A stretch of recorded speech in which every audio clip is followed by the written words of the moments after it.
Selamat datang di Ngalor Ngalbum Horor. Lur, mari kita doakan bersama-sama agar kebakaran di hutan Kalimantan bisa segera mereda dan semoga pemerintah bisa mengevaluasi kejadian ini agar di kemudian hari bisa dimitigasi lebih cepat ya Lur ya. Amin. Balik mana ambil aku Icang dan kali ini kita akan mengalor film legend dari Om Christian Bale yang pastinya mantap kali lur, bergenre psychological horror. Film ini berjudul American Psycho tahun 2000, mengisahkan seorang pria kaya raya yang kerja dan hidup di New York. Namun meski terlihat normal-normal saja, sebenarnya pria ini memiliki sifat yang begitu keji dan tidak ada seorang pun yang menyadarinya. Tenang, seperti biasa penjelasan dari film ini akan sangat lengkap. Jadi langsung aja kita ke requestan pertanyaan lucu dari dulurku fans pageant. Ya Cak, kenapa Upin Ipin dan kawannya nggak gede-gede padahal udah 20 tahunan?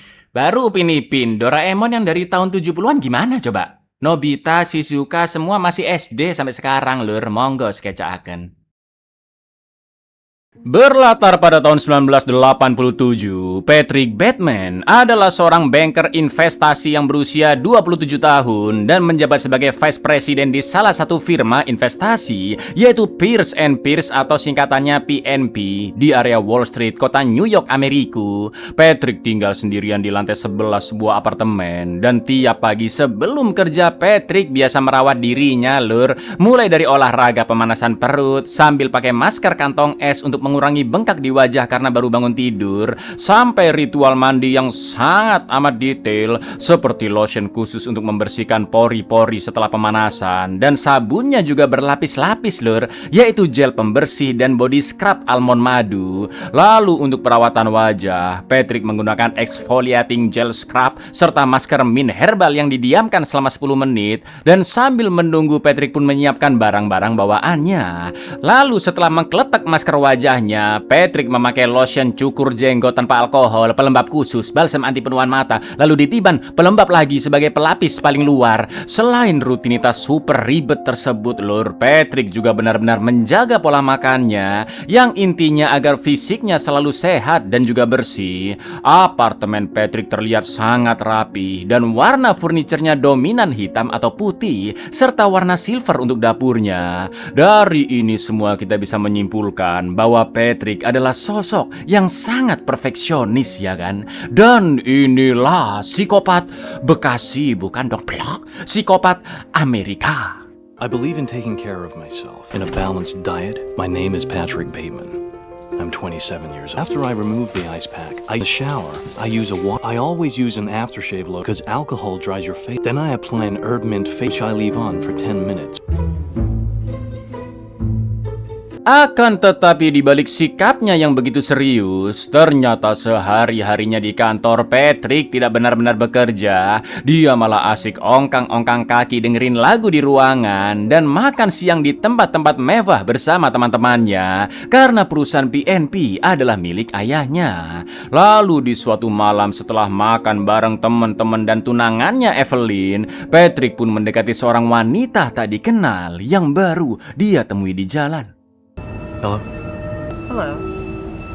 Keesokan paginya Patrick marah-marah ke tempat laundry karena mereka tidak bisa membersihkan noda merah dari spray milik Patrick yang katanya ketumpahan buah cranberry.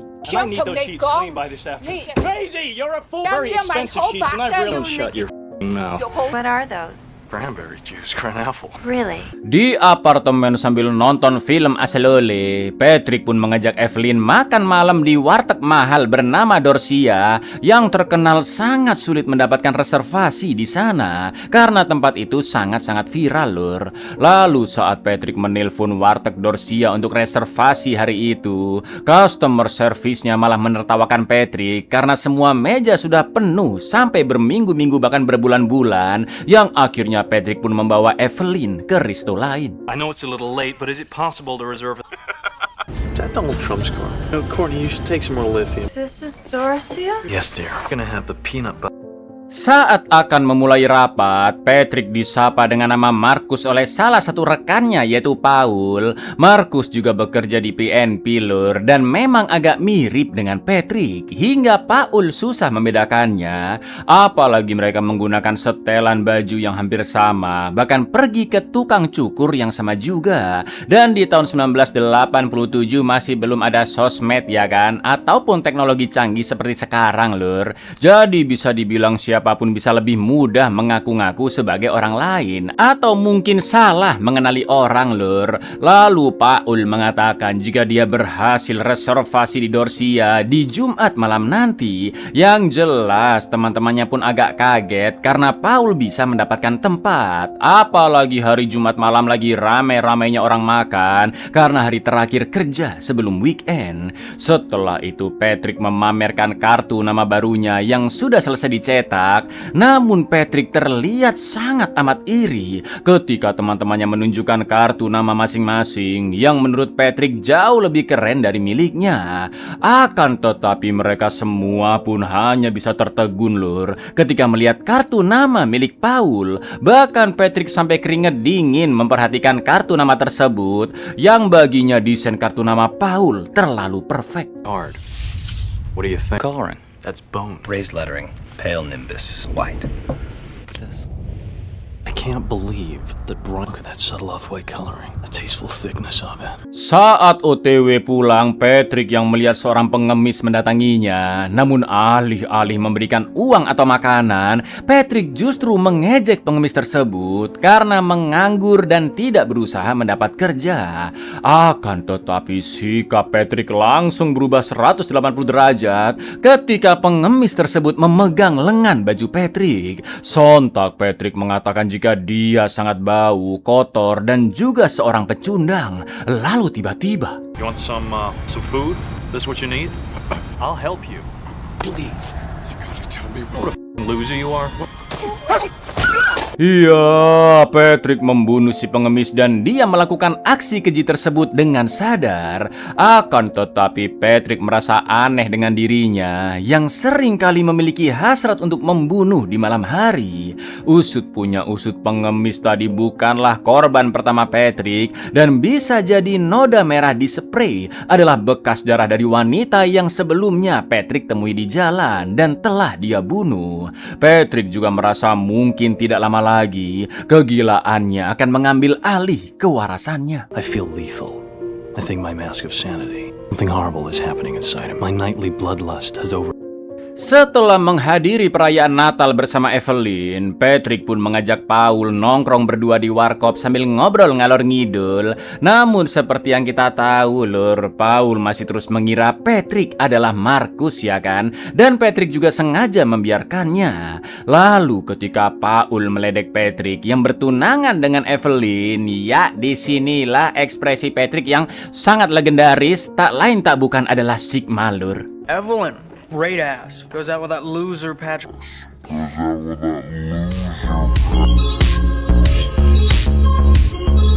Setelah itu Patrick pun membawa Paul yang sudah coba main ke apartemennya. Namun sofa-sofa di sana sudah ditutupi kain putih dan lantainya juga ditutupi koran Lur. Lalu Patrick pun memakai jas hujan juga menyalakan lagu dengan volume sangat keras dan The whole album has a clear, crisp, and a new sheen of constant. Are there copies of the style of Chow or something? But I think Huey has a far more bitter, cynical sense of, hey, Paul!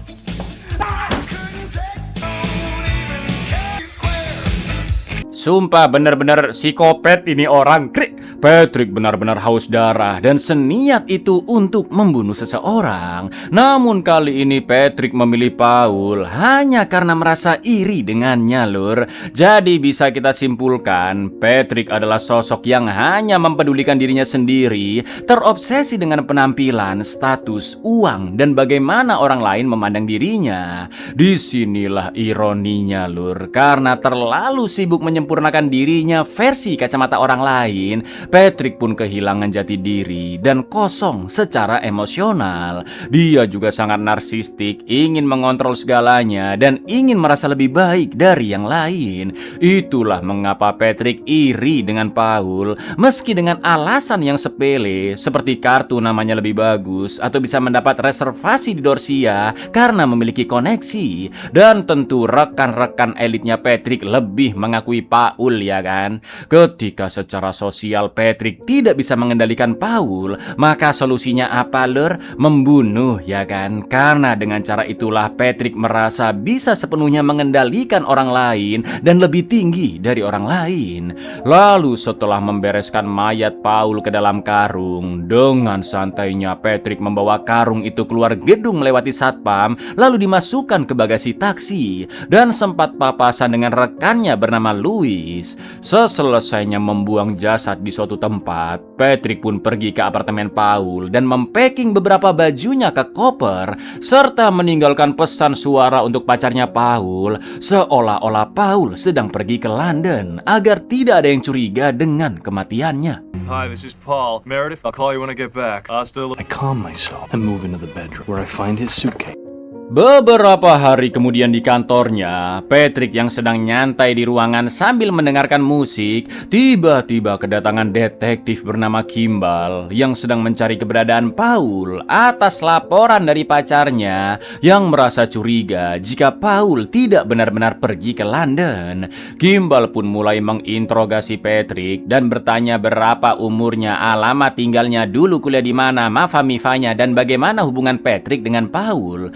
Selain itu, Kimball juga membahas tentang pesan suara Paul untuk pacarnya yang mencurigakan, dan tidak ada tanda-tanda perampokan di apartemen Paul, namun hanya beberapa potong baju serta koper saja yang hilang. Akan tetapi dari awal Kimball datang, Patrick terlihat canggung dan menutupi kegelisahannya dengan memotong pembicaraan Kimball, juga berpura-pura menjawab telepon sampai menyediakan minum padahal Kimball sudah menolaknya. Gotta wear clothes and there are definite do's and don'ts, good bud. I've been hired by Meredith Powell, parents of Paul Allen. Sure, I can always get you alive. Just some preliminary questioning that says he went to London. His girlfriend doesn't think so. A homicide squad yet or anything, right? Oh, not yet. As I said, we're not sure. You'll have to excuse me, I have a lunch meeting with Cliff Huxtable.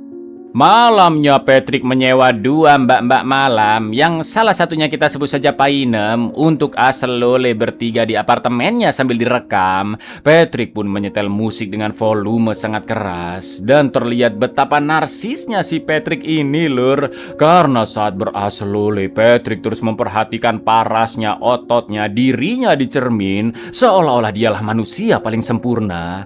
Akan tetapi, Lur, saat dua mbak-mbak itu tidur, Patrick pun membuka salah satu lacinya yang berisi alat-alat tajam seperti gunting dan juga tang. Ngeri banget sih ini, ya kan? Karena selanjutnya Patrick menyiksa mereka namun tidak sampai dibunuh. Dan ketika sudah merasa puas, Patrick pun membayar kedua mbak-mbak itu sesuai harga yang mereka sepakati. We're not through yet.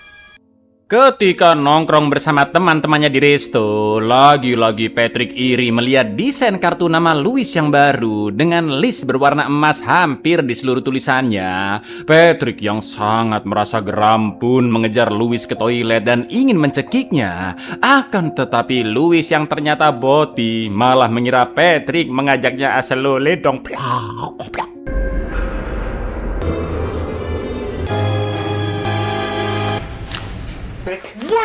Are you going? Gotta return some video. Jelas, Patrick pun ilfil dan buru-buru pergi dari sana. Lalu keesokan harinya di kantor, Patrick kembali ditemui oleh detektif Kimball yang bertanya di manakah Patrick di malam Paul menghilang. Patrick pun beralasan dia sedang pergi berkencan, namun keterangan itu berbeda dengan informasi yang didapatkan Kimball, dan Kimball tidak memberitai info apa yang dia dapat. Kimball pun lanjut bertanya kapan terakhir kali Patrick bertemu Paul, dan Patrick menjawab tidak konsisten lur, seperti menyebut nama tempat yang berubah-ubah. Mendengar itu, alih-alih langsung menyeret Patrick karena mencurigakan, Kimball pun mengajak Patrick makan siang bersama minggu depan saat istirahat kerja. Akan tetapi sebelum pergi dari sana, Kimball pun menunjukkan kaset musik persis seperti yang diputar oleh Patrick saat dia membunuh Paul, yang menunjukkan bahwa Kimball masih mencurigainya. I had a date with a girl named. That's not the information I've received. I hope I've been informative. Long day. I'm a little spent now, too. When was the last time you were with On to a new musical. Huey Lewis in the News?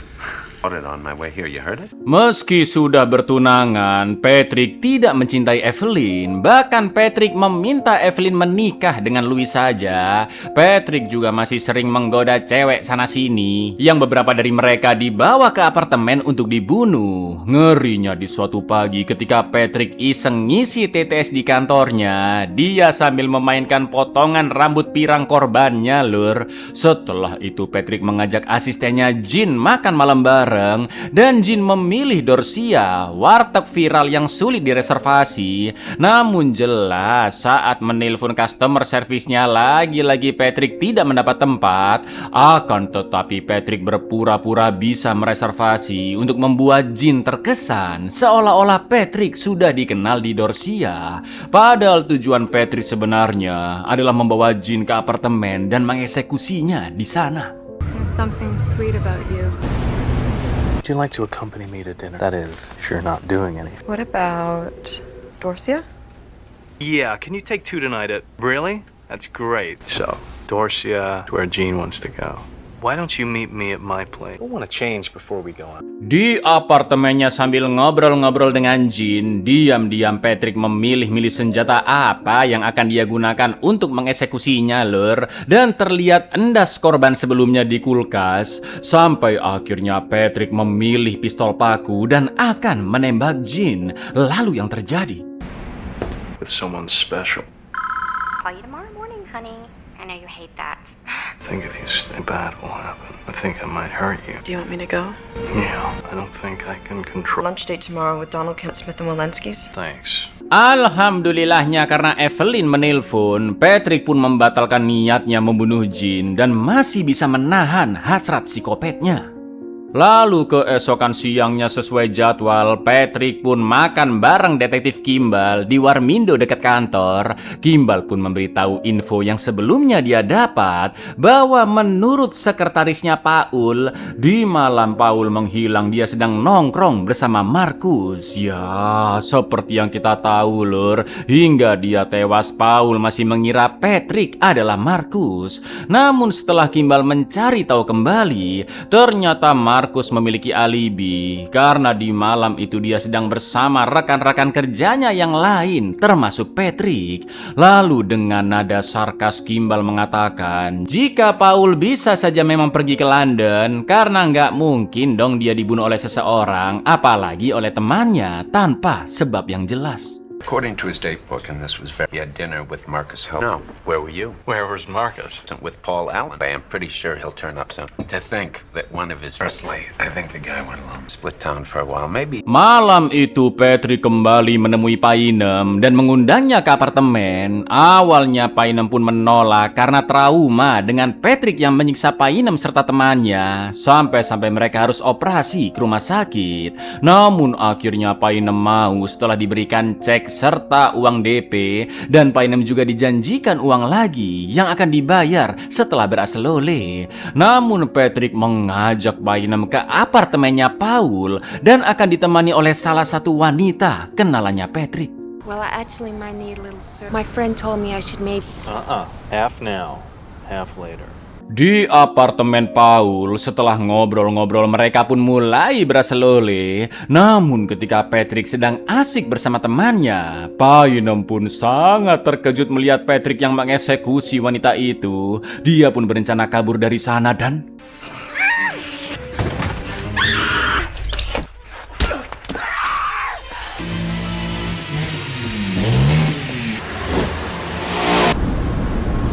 Iya, ternyata Patrick meletakkan beberapa mayat korbannya di apartemen Paul, Lur. Sekarang keinginan Patrick untuk membunuh sudah tidak bisa diredam lagi. Lalu Patrick pun menjelaskan hal tersebut ke Evelyn, tapi jelas nggak digubris karena dianggap asbun, ya kan? Setelah itu Patrick pun memutuskan hubungannya dengan Evelyn tanpa alasan yang jelas.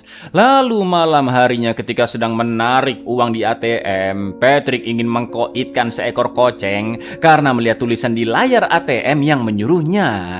Namun karena ada emak-emak yang melihat dan berusaha menghentikan, Patrick pun langsung menembaknya.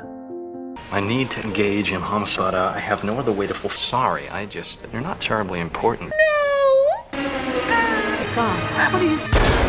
Sepertinya pikiran Patrick ini sudah benar-benar rusak, Lur, karena tulisan di ATM tersebut pasti hanya halusinasinya, ya kan? Setelah itu Patrick pun segera kabur karena polisi yang mendengar suara tembakan langsung mengejarnya dan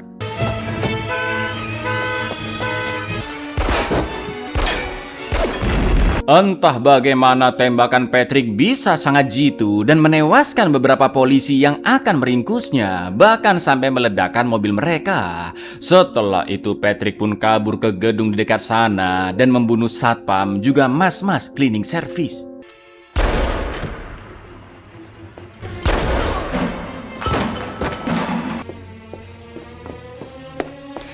Patrick yang begitu panik terus berlari sampai masuk gedung kantornya dan naik ke ruang kerja. Di luar terlihat helikopter polisi yang sedang mencarinya. Dan Patrick pun mengirim pesan suara ke pengacaranya bernama Harold untuk menjelaskan semua yang telah dia perbuat. Patrick mengaku jika dia membunuh banyak orang yang totalnya kira-kira 40 korban, Lur, termasuk rekannya Paul Allen. Patrick juga sering merekam aksi kejinya tersebut, bahkan memasak otak korban-korbannya untuk dibadok.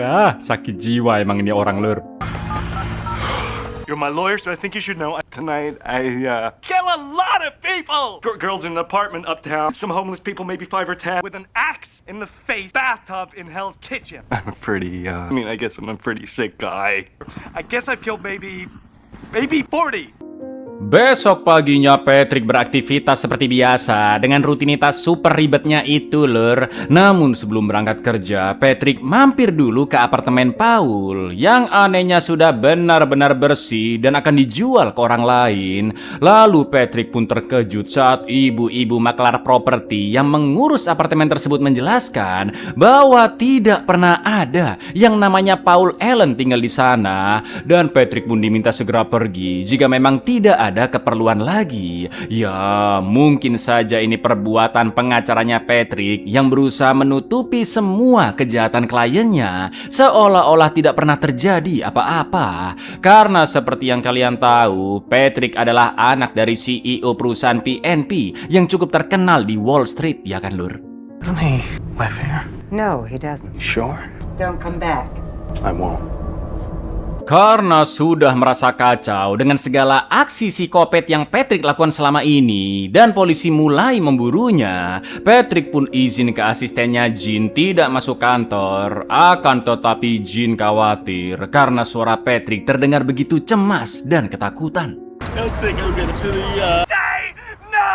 Dari sana Patrick pun nongkrong di warkop bersama teman-teman kantornya, dan Patrick menemui pengacaranya Harold yang kebetulan juga berada di sana. Namun anehnya, Harold mengira jika pesan suara semalam hanya sebatas candaan saja. Bahkan Harold menganggap Patrick yang dia temui sekarang adalah orang lain bernama Davis, Lur. Ya, sama seperti Paul. Karena saking jarangnya bertemu Patrick dan lupa dengan wajahnya, Harold menganggap orang yang mengirim pesan semalam dan orang yang ada di depannya saat ini adalah Davis, bukan Patrick. Setelah itu Patrick pun berusaha meyakinkan Harold jika dia adalah benar-benar Patrick dan pengakuan di pesan suara semalam adalah fakta, yaitu Patrick telah membunuh banyak sekali orang termasuk Paul Allen. Mendengar itu Harold pun bingung dan masih tidak percaya ucapan Patrick karena ternyata 10 hari yang lalu, Lur,